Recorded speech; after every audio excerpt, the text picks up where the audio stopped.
Look, I'm going to be entirely honest with you, chat.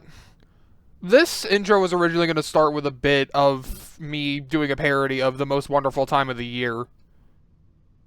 Unfortunately, though, due to me procrastinating thanks to the burnout from grinding the Christmas event of this year, I, never got around to actually committing to the bit.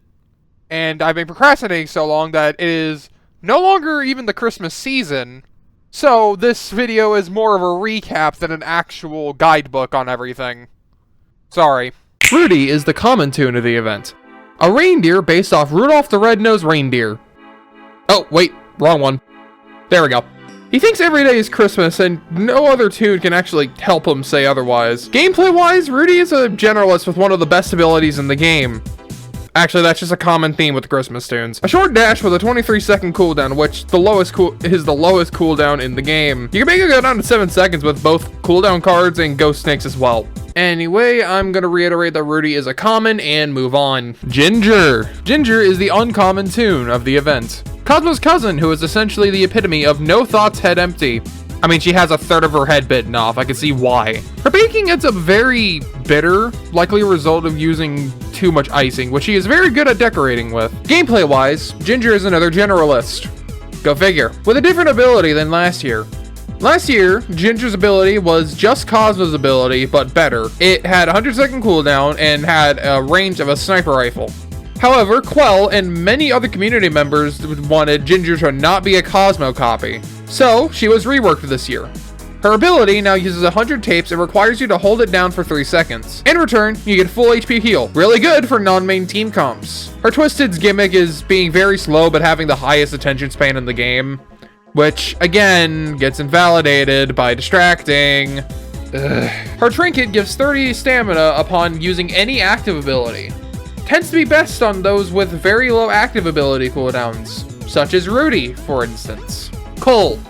Cole is a big morphin dog that doesn't really like Christmas, but is the pet rock to the holiday maid Bobette. We'll get to you soon. Being honest, I don't really know much of Cole's lore, but I know that she helps Bobette deliver presents. Gameplay-wise, Cole is a survivalist with the ability to reveal all items on the floor for 10 seconds for everyone. She did end up getting buffed this update. Her cooldown was originally 100 seconds, and now it's 30.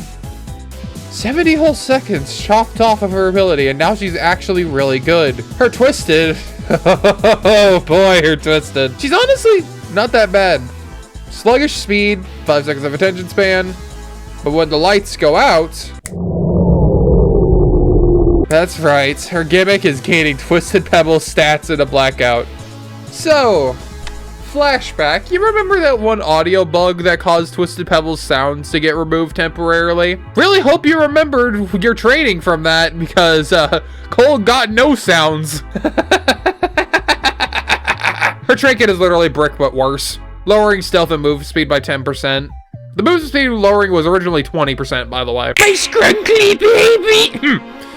Bobbitt is the Christmas MC, filling in the tune's role of Santa by making gifts and toys for everybody, with her pet Rock helping her with delivery, and she is very much overworked. Gameplay-wise, Bobette is, of course, a main. Her ability is Connie's ability, but way better. At the cost of making her immobile for 10 seconds, Bobette's active allows her to hide in a present that also makes her...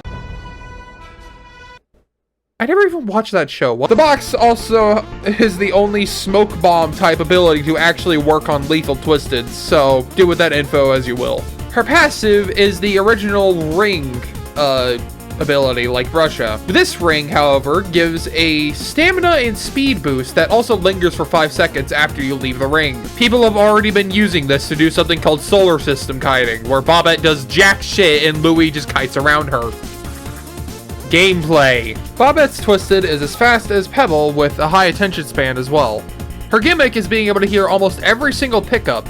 The only pickup she can't hear is research capsules. To compensate for her speed and attention span, she has a very long hurt stun after damaging a tune, which gives you more than enough time to get out of her proximity range of detection. She She's also a squiggly baby. I love these creatures so much. Her trinket used to reset cooldowns upon going into a floor intermission. Now it raises ring-based aura's range by 25%, which can only be used on Bobette herself and Brusha. As much as the trinket is such a specific use case, I 100% prefer this iteration over the old one. The old one just sucked. Real quick before we continue, if you've been enjoying this video so far, consider subscribing. It helps my work actually get recognized by the algorithm.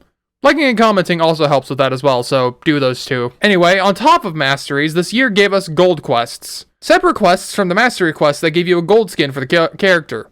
You, of course, have to play as the character for the quests, though. If you didn't get them this year, don't worry, they'll come back around next year, so this video will still be valid. Being honest, Rudy's Mastery quests are the easiest Mastery quests out of all the Christmas tunes.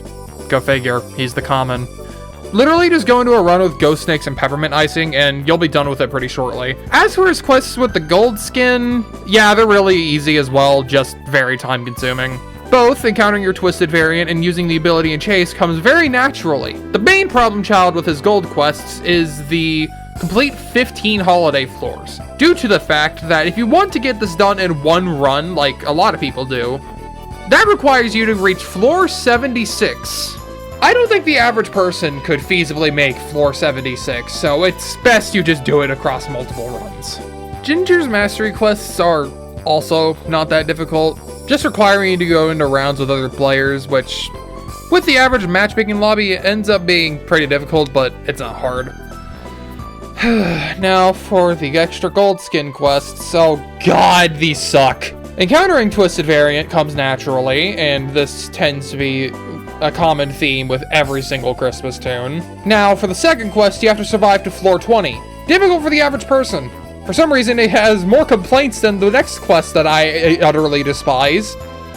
And this quest, this god-forsaken quest, this specific quest that is so specific on what you have to do.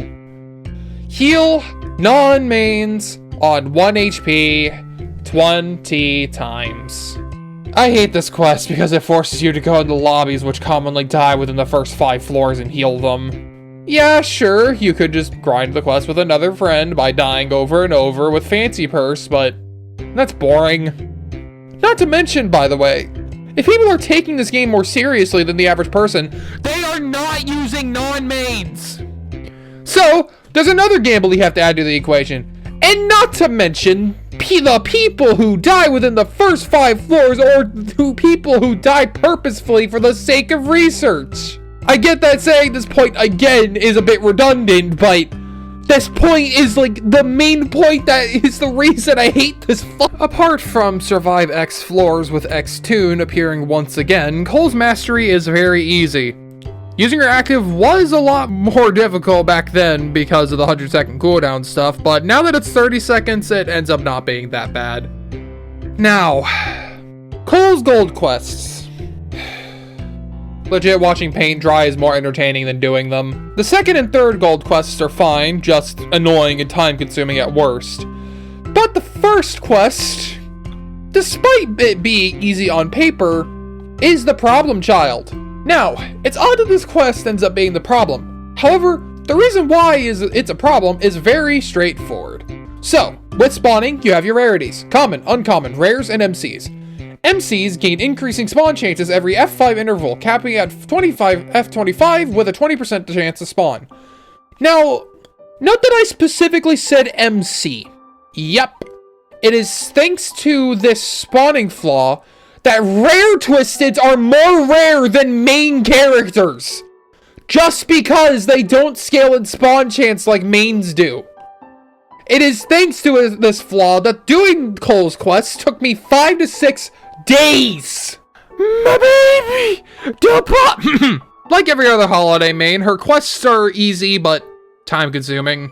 Depending on skill level, F20 ends up being the problem child, but her gold quests are thankfully easy as well.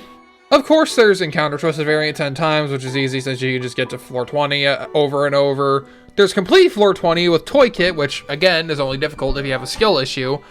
And there's a second RNG one in encountering 15 iced over floors. Fun fact, there used to be a typo saying you had to encounter iced over Ichor spills. It caused panic, but thankfully you just need iced over. I'm not going to get into every sticker and skin, just note that a total of 31 skins and 8 stickers were added. No, I did not include the skins from last year. And to get everything in the event, skins and stickers included, you need a total of 29.5k ornaments. Like I said in the Halloween video, the grind is only going to get worse from here. A new floor event was added in this update, and it is called Ice Over. And this is also a Christmas exclusive floor event, so we won't see this again until next Christmas. It is a floor event that gives you ice physics.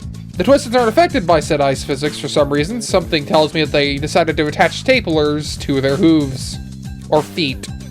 Really depends on which Twisted it is, on what argument you can make for why they're immune to the ice. There is actually tech here, though. By stutter tapping sprint, you can gain a lot more momentum than if you were sprinting normally. And it also ends up preserving stamina because of this.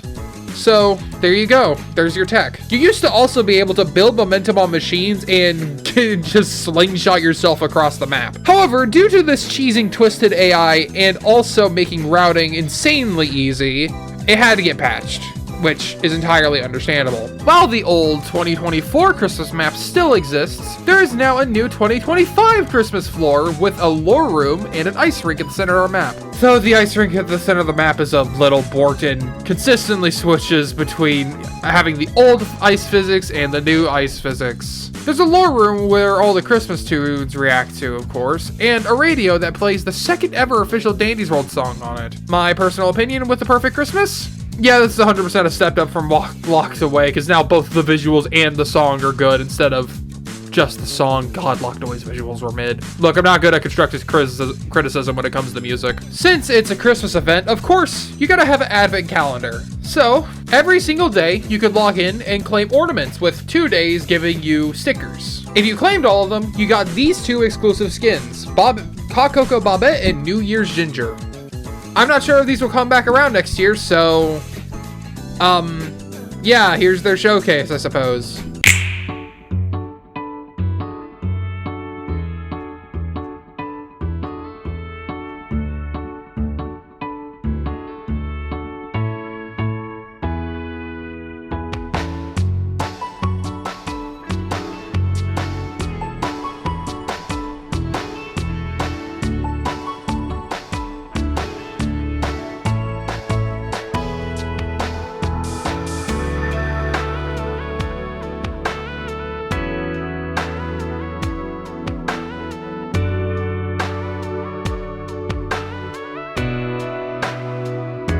Now, how I rate this update is a 7 out of 10. The good. Twisted and Toons are really fun in this event, as they advocate for stealth heavily. You know how much I dislike playing Distractor. The new floor added is honestly pretty fun to play with. It's really cramped though, with a lot of high traffic areas, but other than that, it's pretty solid. The iced over floors are honestly a really fun addition. Well, after the tweaks anyway. And half of the gold quests were fun to complete. Keyword being half. The bad. The initial release of the iced over floors was way too difficult to the point where you literally couldn't stop yourself from getting hit thanks to how difficult it was to turn. Half of the gold quests were not fun to complete. Ginger's quest is a slog thanks to people just sucking at the game, and Cole's quest is a slog thanks to rares being more than main characters. And of course, the grind still sucks despite the advent calendar. And Finn, video done. I'm not promising anything this time because, dear God, I procrastinate way too much. Subscribe, like, comment if you enjoyed all the usual YouTube stuff. I'm not even going to say what's going to happen next time because even I don't know.